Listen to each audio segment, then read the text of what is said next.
Continuamos en Noticias de aquí a través de Dinámica 103.3 FM, hoy con nuestro tema de salud, que sé que le encanta a la audiencia poder brindarles estos temas que son de tanto interés y que les es siempre provechoso. Le vamos a dar la bienvenida al doctor Luis Canache, médico neurocirujano. Un tema que puede ser un poco complicado, pero ya veo que es bastante pedagógico y nos lo va a explicar de manera fácil para que la podamos entender. Y hemos querido abordar el tema de la enfermedad vascular cerebral hemorrágica, EBC o ACV. Siempre la gente echa broma, el ABC, no sé qué, pero bueno, vamos a hablarlo técnicamente y con el especialista, el neurocirujano, comenzando por el principio. ¿Qué es el EBC? Saludos, bienvenido. Muchas gracias por la invitación, gracias por el espacio. Bueno, es importante definir estas siglas que son conocidas como ACV o EBC. Sencillamente se tratan de la enfermedad vascular cerebral hemorrágica.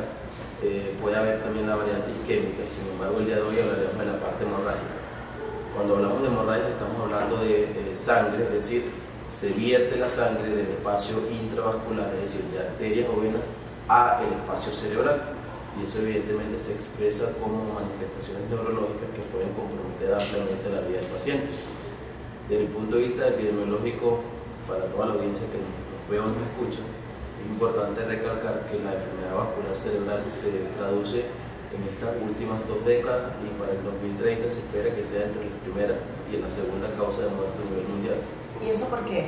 ¿No se atiende a tiempo? ¿La gente se descuida para hacer esa causa? Okay, hay factores que son factores de riesgo conocidos desde el punto de vista técnico, dentro de ellos la hipertensión, diabetes, aumento del colesterol, triglicéridos y antecedentes hereditarios, que evidentemente lo tenemos todos como seres humanos y que el factor ambiental influye, por supuesto, hace que se manifieste de forma de mayor incidencia, y el diagnóstico tardío siempre va en relación al reconocimiento tardío de los síntomas. Por eso que es importante la educación y el reconocimiento por parte del paciente y por supuesto de sus familiares para poder tener un diagnóstico temprano y un tratamiento oportuno de la enfermedad. Ahora, doctor, es importante luego que nos paseara o nos informara sobre la definición. Esos signos de alarma que podemos nosotros tener. Sabemos que si estamos con sobrepeso, que si sufrimos de atención, estamos como en una situación de riesgo, ¿no? Pero esos signos de alarma que como pacientes o como familiares o personas que cuidan a alguien pueden decir, oye, aquí puede estar pasando algo, vamos a... Bien, esta pregunta es muy clave para poder definir esto. Dentro de los signos de alarma siempre van a haber una relación con los factores de riesgo modificables y los no modificables. Ponemos un ejemplo: los factores no modificables son la edad, el sexo, la raza y ciertas patologías que evidentemente se vienen manifestando. Y los factores que pueden realmente modificarse son la hipertensión, los tipos de ingesta alimenticia, etc., ¿no? Entonces es importante recalcar aquí porque la enfermedad vascular cerebral se puede expresar o manifestar, mejor dicho, en personas jóvenes como en personas adultas, y dependiendo la edad del paciente, la posibilidad diagnóstica va a depender de la causa de la enfermedad. Es frecuente ver este tipo de patologías en personas hipertensas, diabéticas, con trastornos de colesterol y una ingesta inadecuada de alimentos con alta cantidad de grasa o sal, y es una persona que uno espera que esté por encima de los 50 años. No hay una relación directa entre sí más frecuente en mujeres que en hombres. Sin embargo, se ha visto que los pacientes mayores de 60 años suelen ser más mujeres que hombres por la protección hormonal o estrogénica que pierden por el efecto de menopausia o climaterio. Entonces es más frecuente este tipo de condiciones. Ahora, si vemos un paciente joven, unos 15, 20 años, con una enfermedad vascular cerebral hemorrágica, es importante tener en cuenta de que la causa no es la hipertensión. En este caso entra un tipo de factores como aneurismas cerebrales, malformaciones arteriovenosas, que es la causa, o están dentro de las causas más frecuentes de enfermedad vascular cerebral hemorrágica en un joven. En cualquiera de los dos casos no es predecible, doctor.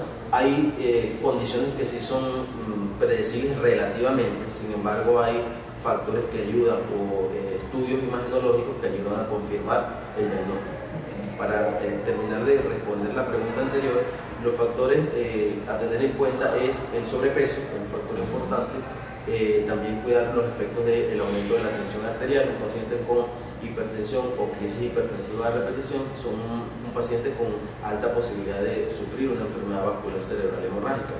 Ahora, los signos clínicos que puede tener un paciente cursando esta enfermedad son dolores de cabeza, trastornos para la movilización de alguna parte del cuerpo, que se conoce como hemiparesia, trastornos de sensibilidad en la parte derecha e izquierda del cuerpo, hipo, vómito, movilización o en este caso se conoce como estrabismo convergente de alguno de los globos oculares, un signo importante, y también puede haber convulsiones.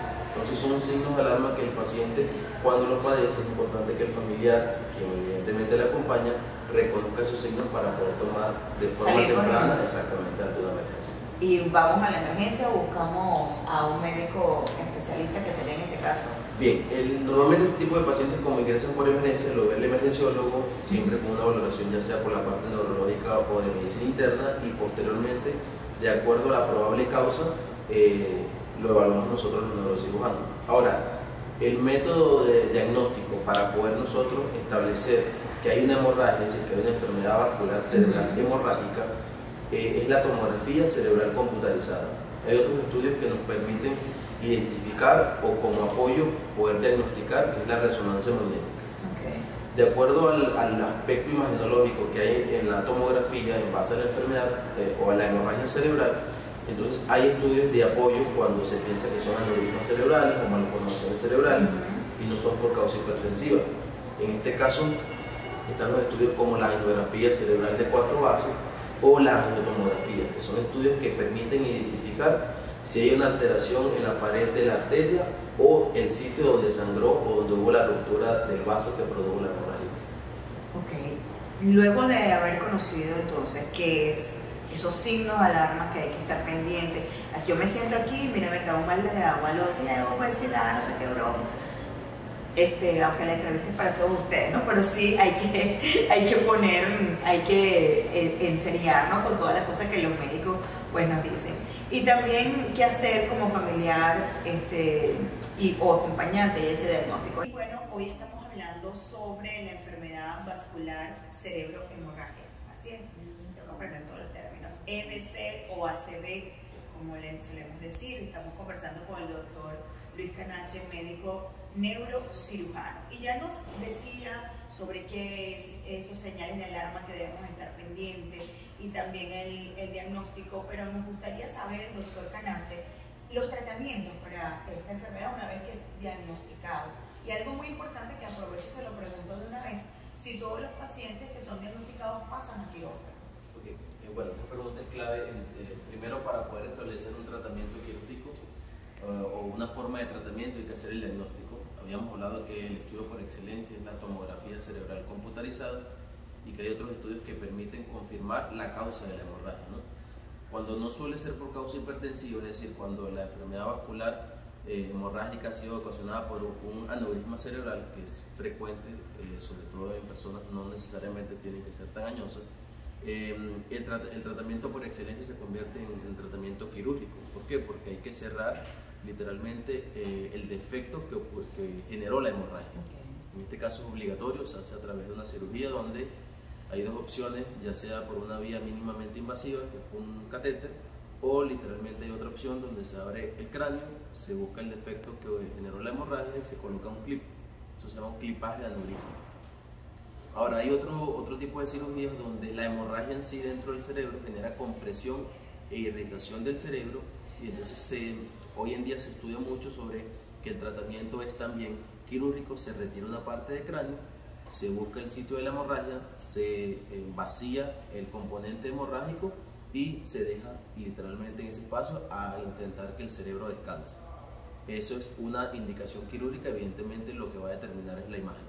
Ahora, hay condiciones donde la hemorragia es muy pequeña, es por causa hipertensiva, que suele ser altamente frecuente, no pone en riesgo en sí la vida del paciente porque suele generar pocos síntomas. En esos casos se considera un tratamiento médico, tratamiento antihipertensivo, se corrigen todos los factores que pueden generar una siguiente hemorragia y casi siempre es proporcional a la evolución satisfactoria del paciente.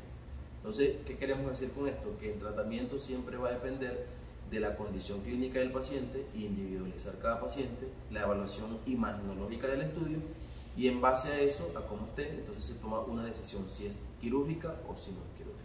Ahora, la recuperación de esos pacientes, doctor, es un paciente que depende de la gravedad, por usar ese término coloquial, ¿no?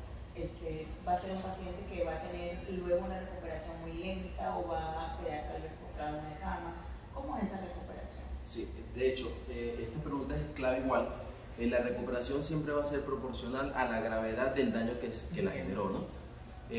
Los pacientes con hemorragias por una ruptura de aneurisma tienen una recuperación bastante importante. Hemos tenido pacientes totalmente indemnes posterior a una cirugía que hemos realizado en clipaje de aneurisma. Ahora, también hemos tenido pacientes donde hay hemorragias por causa hipertensiva que pueden ser catastróficas y cuando no son catastróficas el proceso de rehabilitación sigue siendo lento y hay signos como desde el punto de vista cognitivo que pueden estar deteriorados, pero puede reinsertarse totalmente o completamente un paciente. Es decir, siempre va a ser proporcional al daño que ha generado la hemorragia. Sin embargo, no necesariamente el paciente tiene un mal pronóstico. Hay opciones de tratamiento que le dan una buena calidad de vida al paciente y una reinserción a la sociedad bastante importante y considerable como para tener una segunda oportunidad. Si tuviera que decirle a la audiencia 3 recomendaciones o hasta 5 de cosas que podemos evitar o para evitar sufrir un EBC, ¿cuáles pudieran ser para el doctor Canache esas recomendaciones? Sí, bueno, hay 3 cosas clave. La principal es la actividad física. La actividad física regula tensión arterial, mejor consumo o una mejor dieta, consumo de agua y por supuesto favorece la parte cardiovascular, que es un factor fundamental para la hemorragia. El otro aspecto es cuidar la dieta y el otro aspecto es hacer salud preventiva en la parte cardiovascular y cerebral. Muy bien, excelente. Bueno, esa recomendación del doctor Luis Canache, neurocirujano del equipo de la Policlínica San José, súper válida, súper valiosa, vamos a aplicarla todos, empezando por la conductora de este programa. Muchas gracias, doctor, por habernos acompañado. Excelente la explicación.